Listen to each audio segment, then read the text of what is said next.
German Zeppelin Hindenburg, Queen of the Skies, seen here from a universal newsreel camera plane as it sped over New York to its tragic end at Lakehurst, New Jersey, now lies at the Naval Air Station a twisted mass of metal.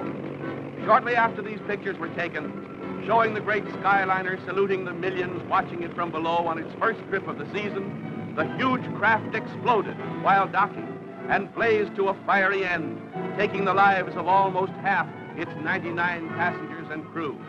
Hours late on its trip from Hamburg because of headwinds, the Zeppelin had to ride out a thunderstorm along the Jersey coast before heading for the air station and nosing its way to the mooring mast. The wind is bad and the docking is a ticklish one, but it's all a thrill for the crowd of happy passengers eager to land after their transoceanic trip. Slowly the big ship warps in and the ground crews rush for the mooring line. In another 10 minutes or so, the great aircraft would have been snugly docked. But as the passengers crowded the windows to watch, a roar and a burst of flame near the big tail fins turned the ship into a flaming inferno.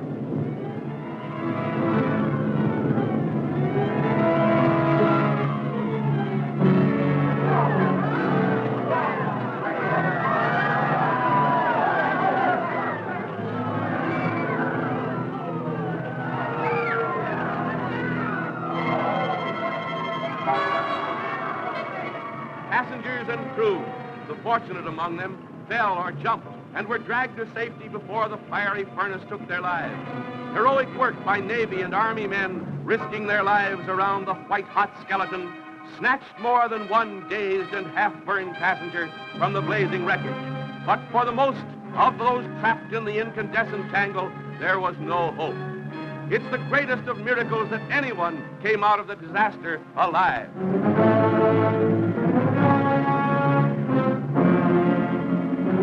7 million cubic feet of inflammable hydrogen gas blazed up in less than a minute. The hundreds of tons of fuel oil burns for an hour or more, with its dense black smoke making a pall over the tragic scene.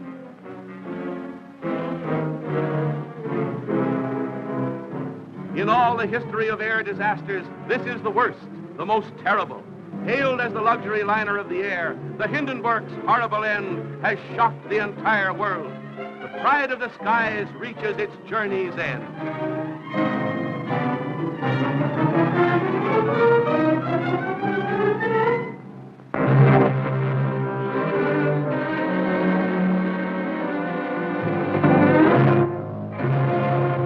A twisted, tangled mass of seared girders and bits of blackened fabric are all that remains of the proud luxury airliner Hindenburg that lies at the Lakehurst Naval Station.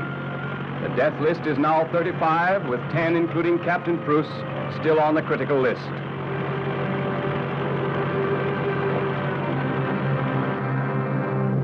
With the next morning's first light, a naval inspection board headed by Captain Haynes inspects the wreckage, as others search the still smoking ruins for a possible clue that might yield a key to the mysterious disaster. The remains of the Hindenburg will not be moved until the arrival of Germany's expert, Dr. Hugo Eckener, who heads a commission that will conduct an investigation simultaneously with the Department of Commerce.